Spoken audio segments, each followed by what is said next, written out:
E aí galera, beleza? Para quem não me conhece, eu sou o Jaguar, o seu professor de Biologia. E se você ainda não me segue no Instagram, corre lá, beleza? A aula hoje é sobre a classe dos peixes, então bora falar de peixes depois da vinheta. Solta!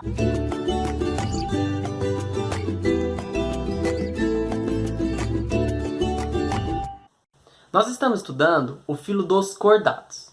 E vale lembrar que o filo dos cordados é dividido em 5 classes. Primeiramente, a classe dos peixes, que é a classe que a gente vai estudar hoje. Depois, a classe dos anfíbios, répteis, aves e, por último, os mamíferos. Lembrando que nós, seres humanos, somos mamíferos.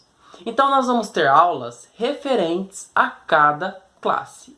E a aula de hoje é referente à classe dos peixes. E essa aula, primeiramente, a gente vai estar vendo nela a diversidade. No aspecto geral, saber como que os cordados são divididos. Depois, vocês estarão estudando comigo as características gerais que os peixes apresentam.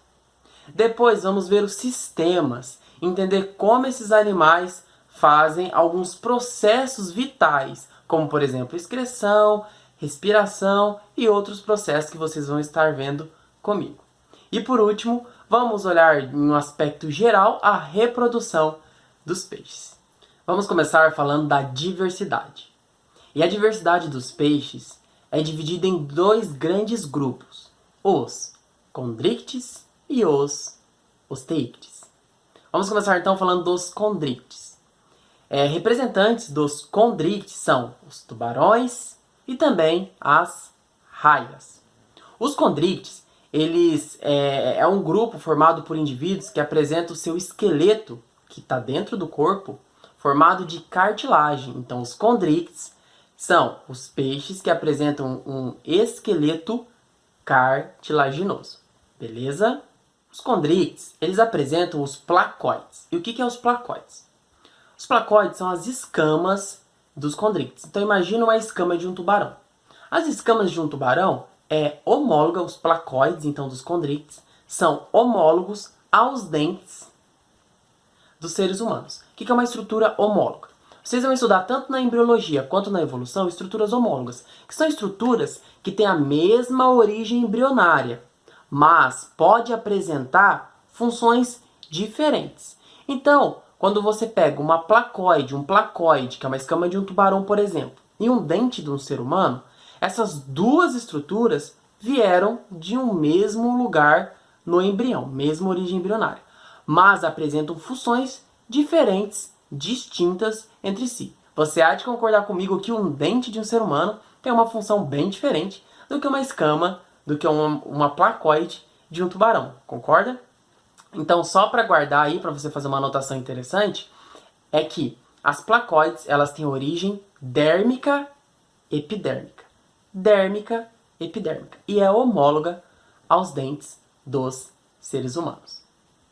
Já os osteíctes, que é o outro grupo de peixes, é o grupo que é formado por representantes como, por exemplo, lambari, salmão, bagre. São geralmente os representantes de peixes que vêm à nossa cabeça quando a gente pensa em peixe, beleza?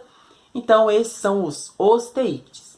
E a diferença dos osteíctes para os condrictes que a gente acabou de ver é que os osteíctes apresentam o esqueleto feito de osso.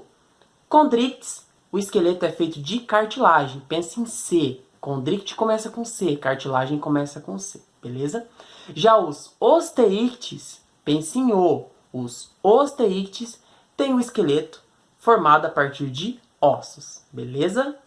Os osteíctes, eles apresentam um muco que recobre todo o seu corpinho. É por isso que você tenta pegar um peixe, se você já tentou pegar um peixe, e ele é todo liso, é difícil de você segurar ele. Por quê? Porque ele apresenta todo um muco em torno do seu corpo. Além disso, alguns osteíctes, eles podem ser de couro. O que isso quer dizer? Isso quer dizer que alguns osteíctes, eles não apresentam escamas. E a partir daí, a gente chama esses peixes osteíctes que não apresentam escamas de peixes de couro, como por exemplo o pintado. Então o pintado a gente chama ele de peixe de couro, porque ele é um peixe que não apresenta escama.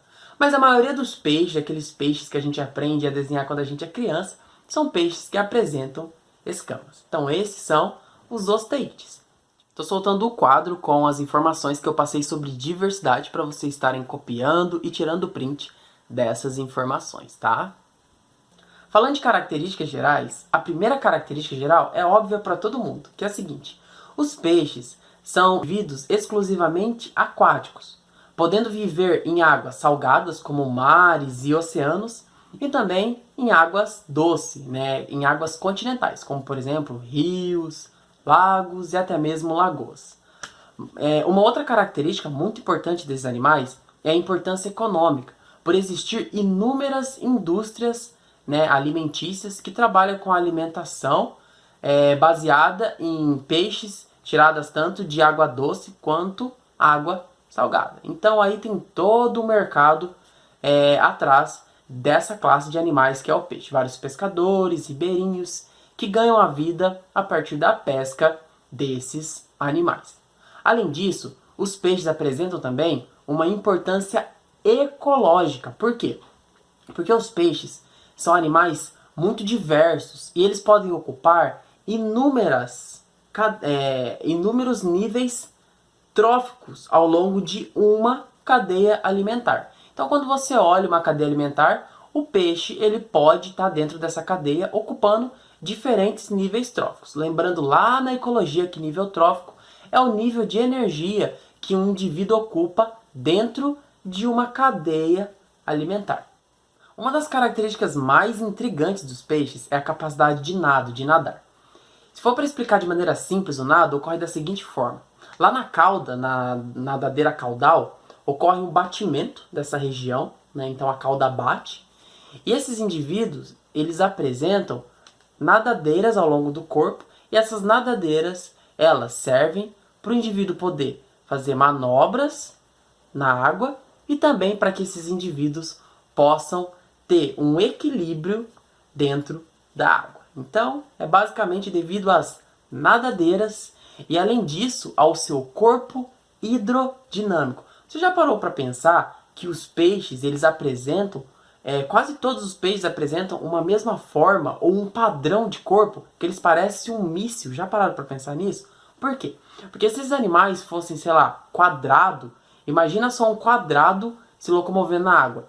É difícil, não é? Agora imagina algo que parece um míssil, que é algo parecido com uma ponta se locomovendo na água. Você há de conviver comigo que é mais fácil, né? Então essa característica é a característica para viver nesse ambiente mais adaptada, beleza? Por isso que eles apresentam essa mesma característica. Isso é a evolução e vocês vão aprender lá no conteúdo de evolução melhor isso que eu estou falando, tá? Quando a gente fala de condríctes em relação ao nado, que eu estou comentando agora, é importante a gente saber que os condríctes, quem são os condríctes mesmo? Tubarões e raias. Raias e tubarões. Os condríctes, que tem o osso cartilaginoso.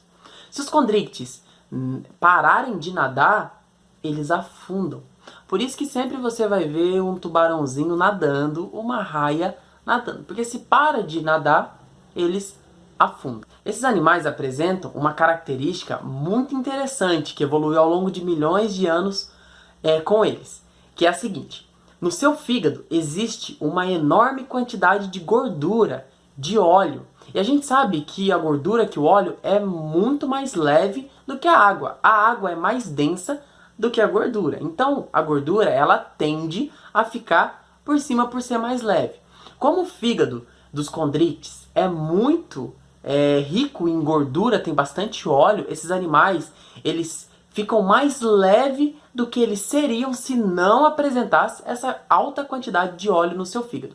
Isso faz com que esses animais fiquem mais leves e consiga assim flutuar melhor ao longo da coluna d'água quando eles vão nadar. Então isso é uma forma de auxiliar esses animais no nado. Então essa alta concentração de gordura no fígado, somado à capacidade dos animais de sempre estarem nadando, são os dois principais aspectos que fazem com que esses animais flutuem quando estão nadando.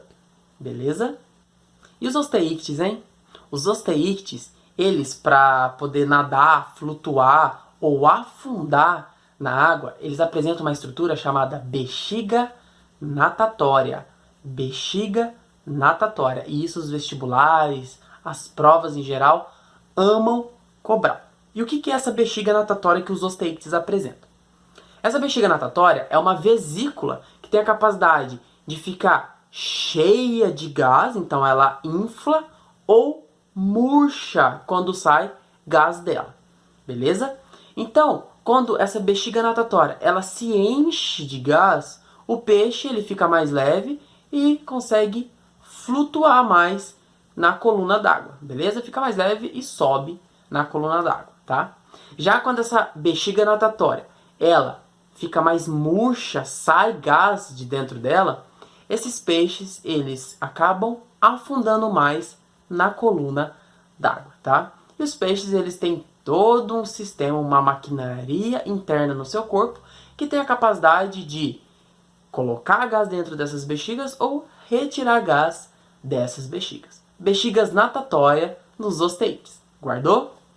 A última característica geral que eu vou comentar é que os peixes são indivíduos ectotérmicos. O que isso quer dizer? Isso quer dizer que esses indivíduos eles não têm a capacidade de manter a temperatura dentro do seu corpo constante. Então eles vão adaptando a temperatura do seu corpo com a temperatura do meio. Beleza? Isso que são indivíduos ectotérmicos. Vou repetir. Indivíduos ectotérmicos são indivíduos que modelam a temperatura do seu corpo com a temperatura do ambiente externo, tá? O ser humano não é ectotérmico. Nós, seres humanos, somos endotérmicos. Ou seja, a gente queima muita caloria, a gente gasta muita energia para manter a temperatura do nosso corpo constante. Por isso que a gente tem uma temperatura média do corpo e quando está muito acima a gente sabe que a gente está com febre, tá? Isso em peixe já é diferente, porque eles são ectotérmicos. Eles equilibram a temperatura do seu corpo com a temperatura do ambiente externo. Subiu a temperatura do ambiente externo, subiu a temperatura do peixe. Diminuiu a temperatura do ambiente externo, diminuiu a temperatura dos peixes. Estou apresentando agora o quadro para vocês com as informações que eu acabei de passar de características gerais. Então copie essas informações e tira a print delas, beleza? Vamos falar de sistema. E o primeiro sistema que eu vou falar é o sistema nervoso. E eu quero começar falando das ampolas de Lorenzini, que são poros, inúmeros poros que ficam em torno das narinas, do focinho dos peixes, em especial os tubarões. Esses inúmeros poros e minúsculos poros apresentam células eletroreceptoras que concede aos animais que apresentam as ampolas de Lorenzini a capacidade de sentir alterações na temperatura da água, na pressão da água, na salinidade da água e algumas outras capacidades que esses animais apresentam por ter as ampolas de Lorenzini. E isso dá um up para predadores como os tubarões, por exemplo, conseguir ter grande êxito na hora da sua caça. Quando a gente fala de sistema nervoso, a gente também comenta sobre a visão.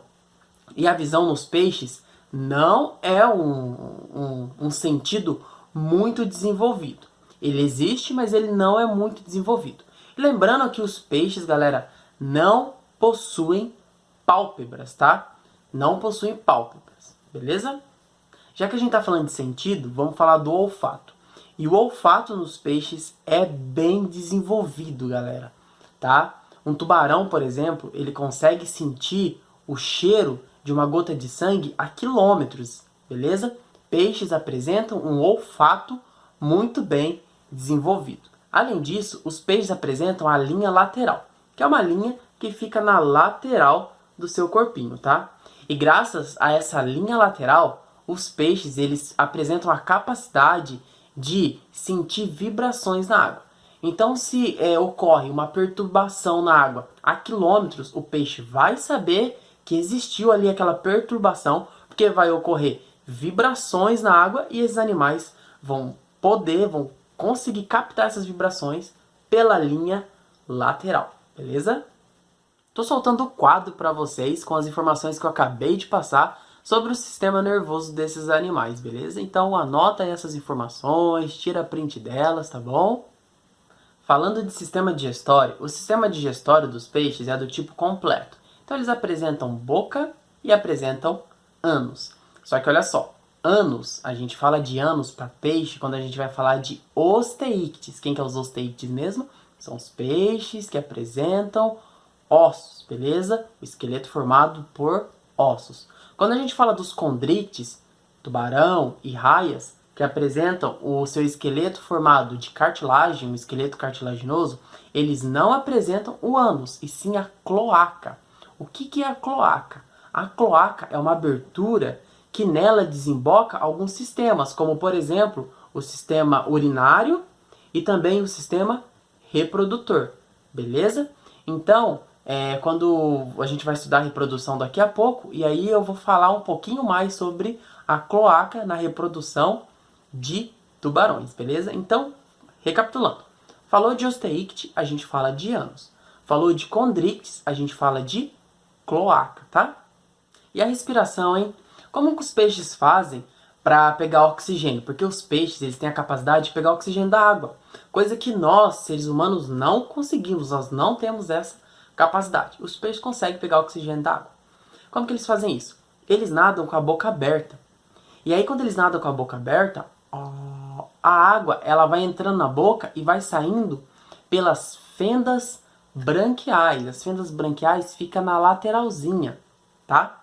E aí, conforme essa água que entrou pela boca vai saindo pelas fendas branquiais, no momento que a água está passando pelas fendas branquiais, as fendas branquiais capturam esse oxigênio. Mas a gente não consegue ver as fendas branquiais porque elas estão tampadas pelo opérculo. Com certeza você já viu o opérculo de um peixe, que é aquela estrutura que fica fazendo isso aqui no peixe. Então, quando o peixe ele está nadando, ele abre a boca e também abre os opérculos para a água poder sair. Então, entrou água pela boca do peixe. Agora ele tem que tirar essa água que sai pelas fendas branquiais, mas ele precisa abrir o opérculo para que essa água saia. Então fica assim, ó. Entrou água, saiu água. Entrou água, saiu água. Entrou água, saiu água.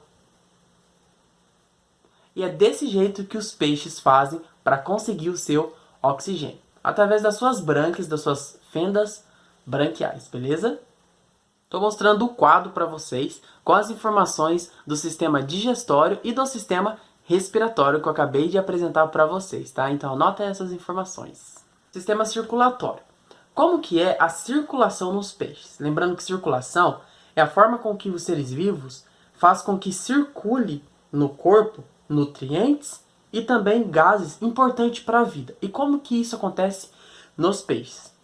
Nós, seres humanos, apresentamos um coração com 4 câmaras. 4 câmaras. Os peixes apresentam um coração com 2 câmaras. Um átrio e um ventrículo. 2 câmaras. Um átrio e um ventrículo. Beleza? Então esse é o coração de um peixe.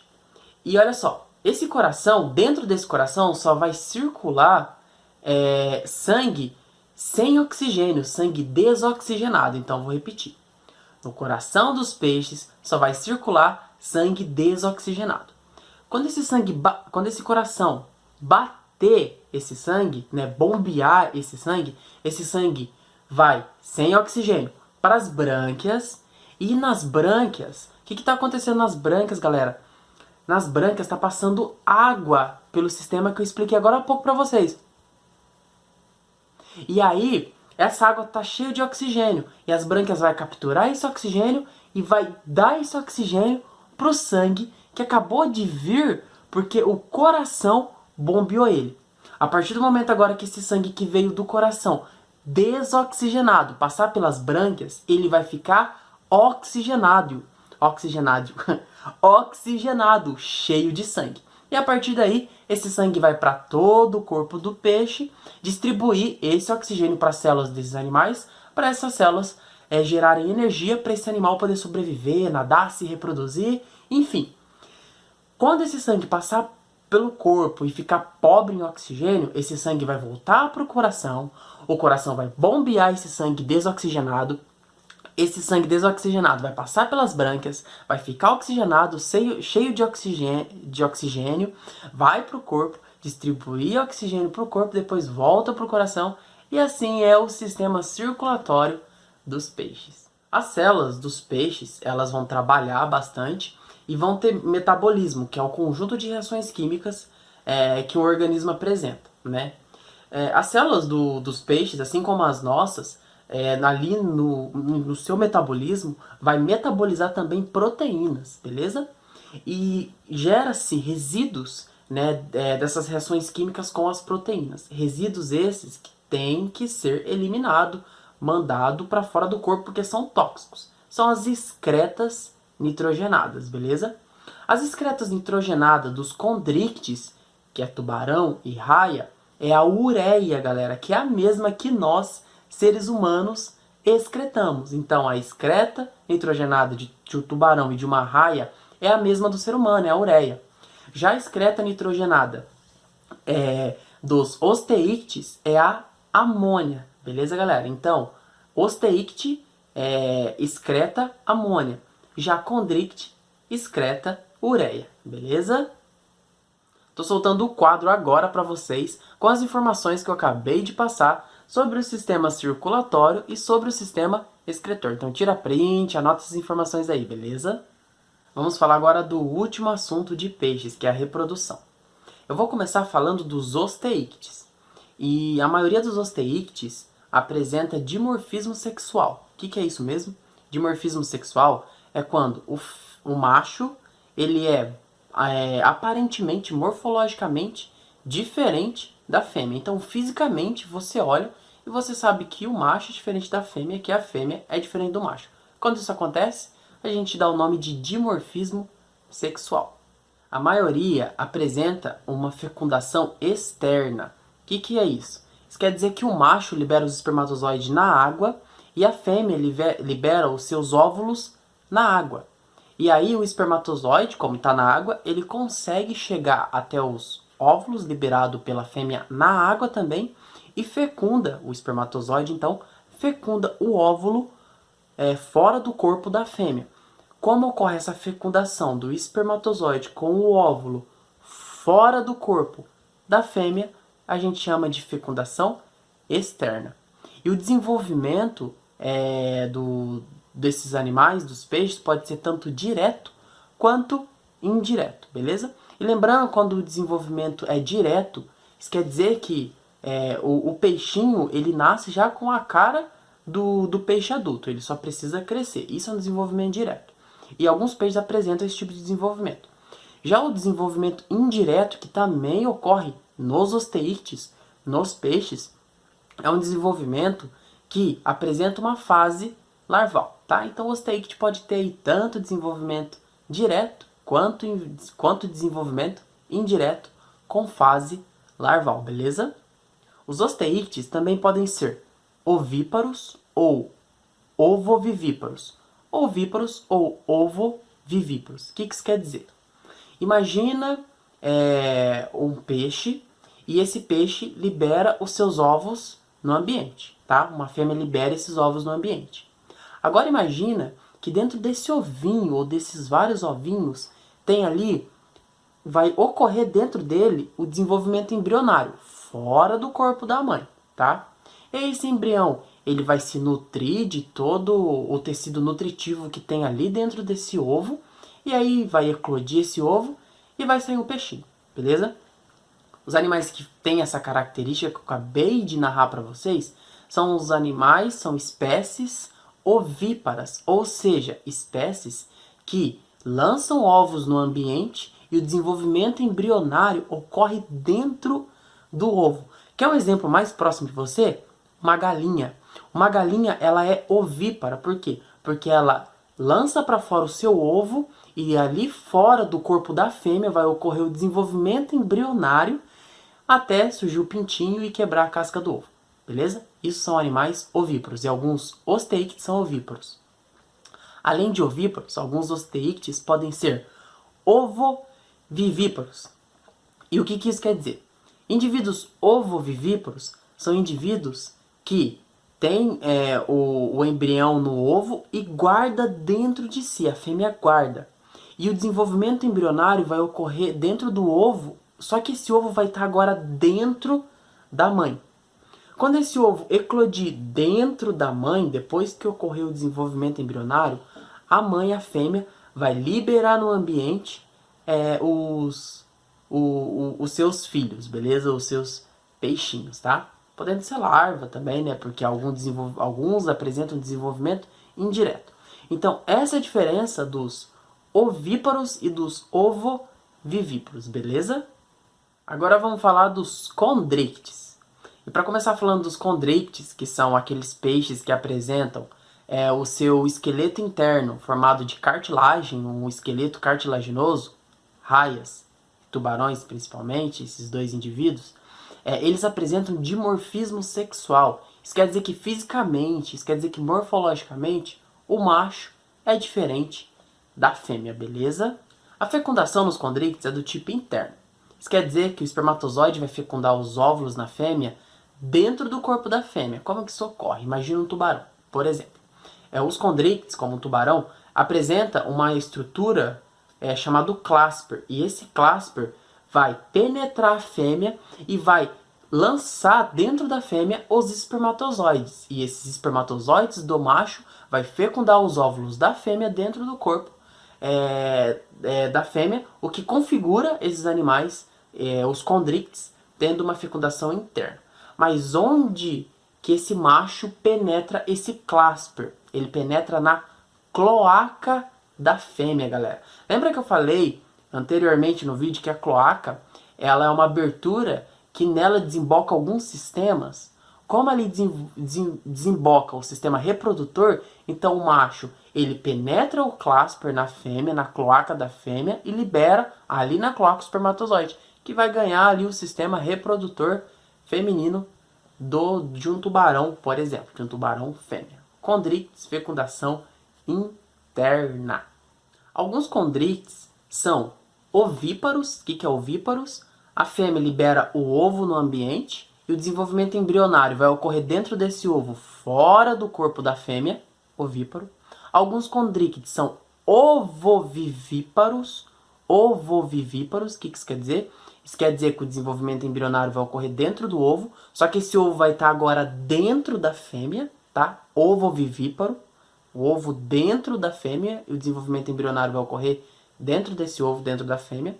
E também alguns condrictes, como alguns tubarões, por exemplo, são vivíparos. Então eles apresentam o desenvolvimento do embrião, só que ele não ocorre dentro de um ovo, que é o que acontece no ser humano, por exemplo. Nós somos vivíparos. Por quê? Porque no ser humano, na nossa espécie, a fêmea, né, que no caso são as nossas mães, elas têm o desenvolvimento embrionário, que é a gente, quando a gente estava dentro, né, do útero dela, só que a gente não estava dentro de um ovo, né? Então ocorre através de uma placenta. E alguns tubarões apresentam essa característica de ser vivíparo, ou seja, o desenvolvimento dos filhos, o desenvolvimento do embrião ocorre dentro da fêmea, só que não ocorre dentro de um ovo, beleza? Então, alguns tubarões apresentam um tipo de placenta, beleza, galera? Tá? E o desenvolvimento nos condrictes é um desenvolvimento direto. Então, um tubarão já nasce com uma cara de um tubarão, ele só precisa crescer, né? Nasce um tubarãozinho. Uma raia, por exemplo, já nasce com a cara de uma raia, ela só precisa crescer. Então, ela nasce uma raiazinha. Então, galera, eu tô apresentando agora o quadro, tá? Pra vocês anotar aí tudo que eu falei de reprodução, beleza? Anota aí essas características. Galera, era isso que eu tinha preparado pra vocês. Espero que vocês tenham gostado desse vídeo. Se vocês gostaram e se esse vídeo te agregou em alguma coisa, deixa aquele joinha, beleza? Compartilha com quem você quiser, tá? E se inscreva no canal se você ainda não é inscrito, beleza? Até a próxima videoaula. Obrigado por estar comigo até aqui. Valeu, fui!